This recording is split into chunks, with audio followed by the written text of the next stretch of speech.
కాంగ్రెస్ రాక్షస పాలన నడుస్తూ ఉంది.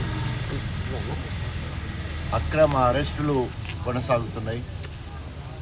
దీనికి పూర్తి బాధ్యత కడియం శ్రీహరి వహించాలని డిమాండ్ చేస్తూ ఉన్నాం. ఇంకా బీఆర్ఎస్ కార్యకర్తలను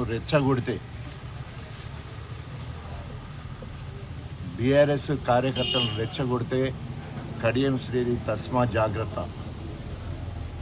నీవు ఇప్పటికే తప్పు చేసినావు. నువ్వు దొంగవని తేలిపోయింది. దొంగతనాన్ని ఒప్పుకున్నావు. ఇవాళ నిన్ను కష్టపడి గెలిపించిన కార్యకర్తలను ఇవాళ మరి పోలీస్ స్టేషన్లో ఉదయం 9 గంటలు ఇప్పటి వరకు నీళ్లు లేకుండా, ఆహారం లేకుండా వాళ్ళని నిర్బంధించడం జరిగింది. తప్పకుండా కడియం శ్రీహరి దీనికి శిక్ష తప్పదు. నీకు పాపం తగులుతుంది. ఎందుకంటే నిన్ను గెలిపించిన కార్యకర్తలు వాళ్ళు.